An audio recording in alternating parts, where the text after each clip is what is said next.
الناس اللي كتبوا جايد لاينز بتاعت الهارت فيلير، latest guidelines في الهارت فيلير. علشان كده it's very interesting ان احنا نسمع منه heart failure guideline for diabetologists. دكتور مجدي.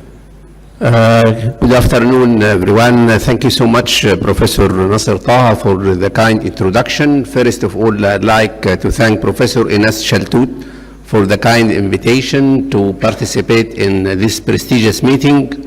My friends, Professor Nabil Farag, Professor Gamina Nasr. In a couple of minutes, I'm going to cover the guidelines for heart failure and what every diabetologist should know about the current guidelines for heart failure. This is my disclosure. Heart failure and diabetes are closely related. So diabetes is an independent risk factor for the development of heart failure. And you can appreciate on the left the prevalence of heart failure in selected trials of type 2 diabetes, so using different anti-diabetic drugs. And in a core study, for example, the prevalence of heart failure was 4.3, with DB4 inhibitors up to 28% where has heart failure, with SGLT2 inhibitors up to 15%, with GLP-1 agonists up to 22%. On the right, you can appreciate the prevalence of type 2 diabetes in different heart failure trials, and 35% in Paradigm, for HFpEF 32%, and for acute heart failure up to 47%. So it's very common to see patients with diabetes and heart failure. So what is heart failure? In 2021, we defined heart failure according to this universal definition of heart failure. It is based on symptoms and or signs of heart failure, mainly shortness of breath, fatigue, lower limb edema, caused by structural and or functional cardiac abnormality and incorporated by at least one of the following: high levels of natriuretic peptides, NT-proBNP, or objective evidence of cardiogenic pulmonary or systemic congestion. And 2021, we released the European guidelines for diagnosis and treatment of acute and chronic heart failure, and we have three different phenotypes for heart failure. Heart failure with reduced ejection fraction, when patients have symptoms and or signs suggestive of heart failure with high level of natriuretic peptides with an ejection fraction 40% or less. Heart failure with mildly reduced ejection fraction, with the ejection fraction 41 to 49%, and the other phenotype is heart failure with preserved ejection fraction, which is common and commonly seen up to 50% of patients with heart failure, and it is characterized by the same symptoms and signs of heart failure, but the ejection fraction looks normal. It's 50% or more, with an objective evidence of cardiac, structural, and or functional abnormality consistent with the presence of left ventricular diastolic dysfunction, high left ventricular filling pressure, including high natriuretic peptide. So this is the diagnostic algorithm by the European guidelines. For patients presenting with symptoms suggestive of heart failure like shortness of breath, proper history taking, clinical evaluation, look for risk factors for heart failure like diabetes, hypertension, and then ask for biomarker which is NT-proBNP after doing an electrocardiogram, and we have cutoff levels for diagnosis of heart failure. If the NT-proBNP more than 125 picogram per milli, or pre-natriuretic peptide PNP more than 35, this indicates that shortness of breath is due to heart failure. Then we should go to do echocardiography. Echo will differentiate between the three phenotypes: HFrEF, HFpEF, or heart failure with mild reduced ejection fraction. Echo can detect structural functional abnormalities, myocardial disease or valvular heart disease. So this is a way how to diagnose heart failure in the daily clinical practice. And once we diagnose heart failure, we need to treat heart failure, not only to relieve symptoms and quality of life, but also for improving survival and decrease heart failure hospitalization. So how can we achieve this? By blocking these different pathways in the pathophysiology of heart failure. We have to counteract the RAS system, mainly angiotensin II, which has a bad effect in patients with heart failure. We have to counteract the norepinephrine, aldosterone, neprilysin, which degrade the endogenous natriuretic peptides, and finally SGLT2 inhibitor. So now we have drugs acting through these pathways. We have ACE inhibitor, ARP, sacubitril, valsartan, or ARNI, or Entresto. We have different beta blockers. We have different mineralocorticoid receptor antagonists. And finally, we have dapagliflozin or empagliflozin, which are class 1A indications for heart failure. So in these guidelines, we recommended that ACE inhibitors is class 1A in patients with heart failure and reduced ejection fraction to reduce mortality and hospitalization. The same for beta blockers, class 1A, mineralocorticoid receptor antagonists, spironolactone or eplerenone, class 1A indication, and the same for DABA or IMBA, class 1 to decrease heart failure, hospitalization, and mortality. Sacubitril valsartan, class 1B, in patients who are still symptomatic on ACE inhibitor. So it's a replacement for ACE inhibitor or in de novo heart failure not using ACE inhibitor. Diuretics should be given to relieve symptoms and signs of congestion. It has no impact on mortality, but it decreases heart failure hospitalization. Angiotensin receptor blocker is class 1P recommendation in patients who are unable to tolerate ACE inhibitor or ARNI. So we have 4 pillars for heart failure with reduced ejection fraction. We have beta blocker, ACE or ARNI, MRA, SGLT2 inhibitor, loop diuretics to relieve congestion.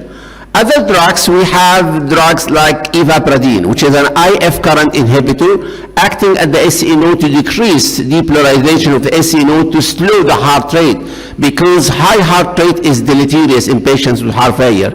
So if the heart rate more than 70 beats per minute, in spite of using the evidence-based beta blocker in maximum tolerated dose, heart rate still above 70, we should give ivabradine, which decrease mortality and hospitalization.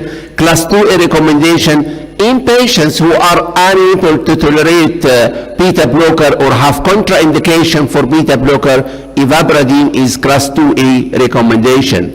Vericiguat, according to Victoria trial, is class 2B recommendations in patients who have worsening heart failure. It's soluble agonist activation to increase nitric oxide.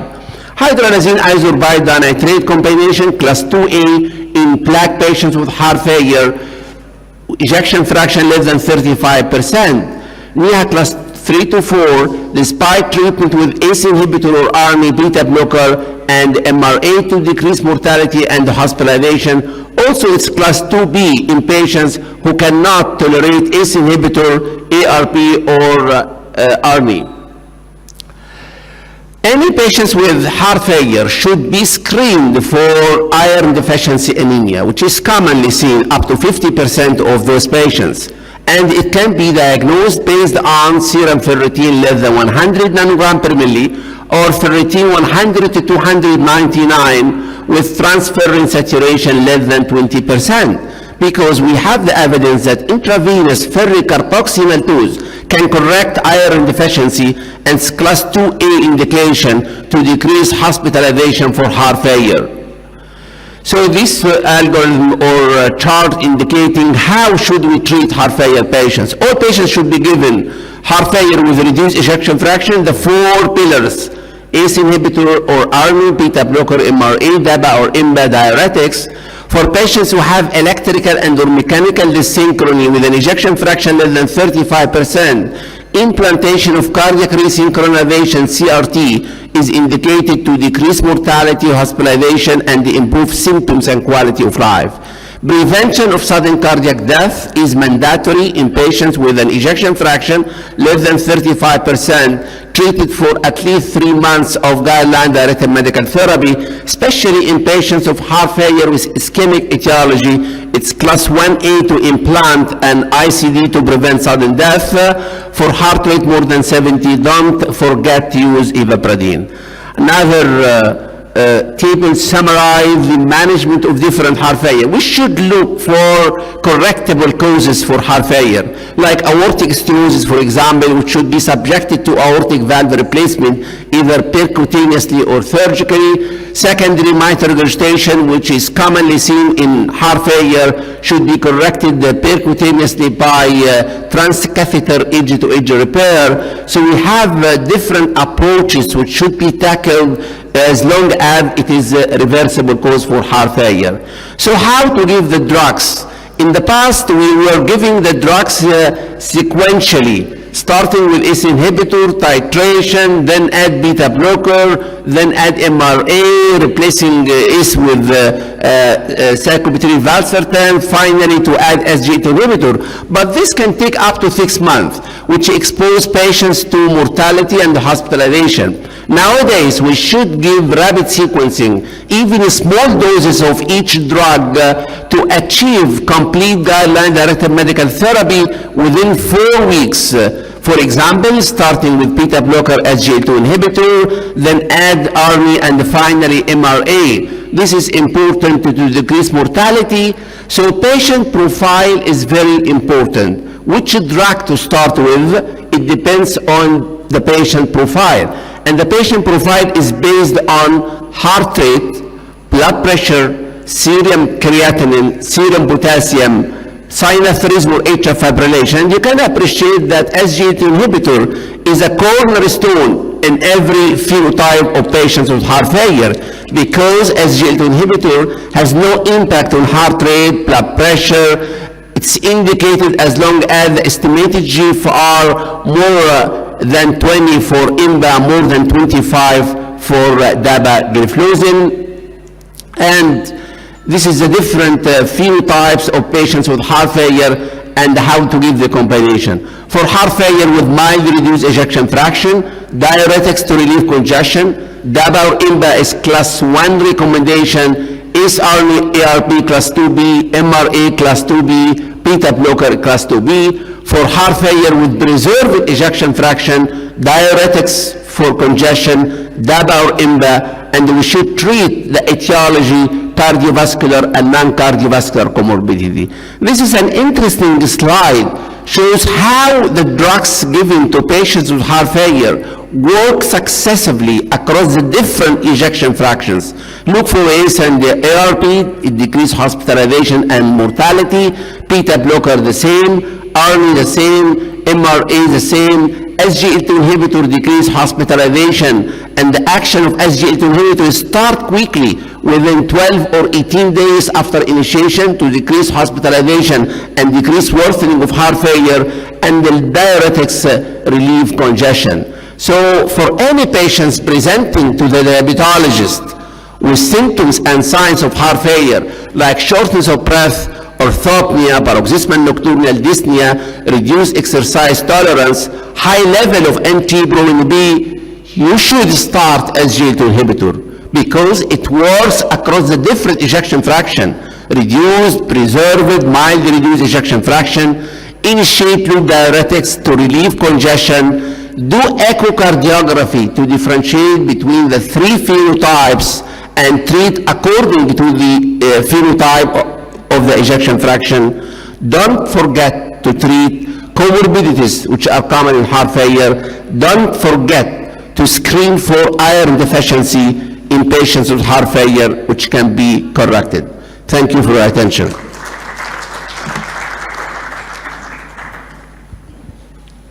شكرا دكتور مجدي.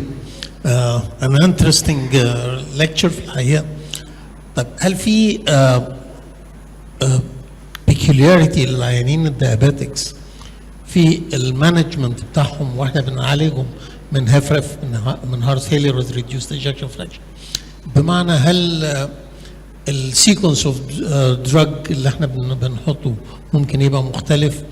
هل البريزنس اوف اوتونوميك نيوروباثي ممكن تفرق معانا في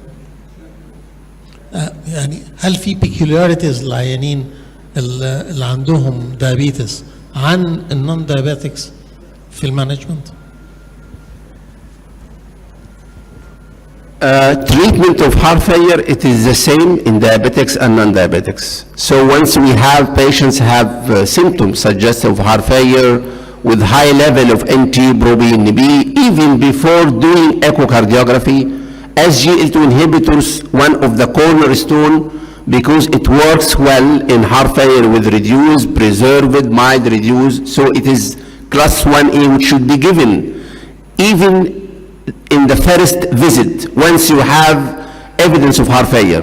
Patients coming with shortness of breath, fatigue, lower limb edema, diabetic or non-diabetic, probably this may be classic heart failure confirmed by high NT-proBNP. Diuretics to relieve congestion, start SGLT2 inhibitor, do echo.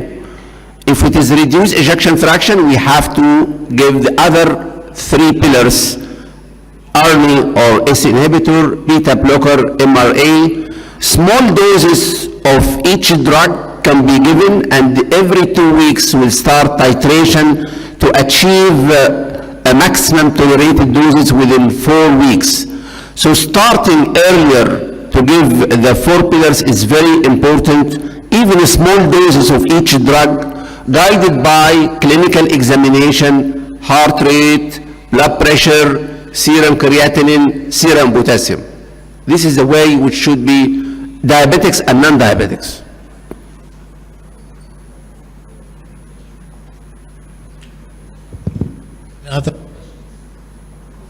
Okay, thank you, Dr. MAGDY. دكتور مجدي طبعا دايما يعني بنبقى فخورين بحضرتك يعني. ده الناشونال فيجر للجامعات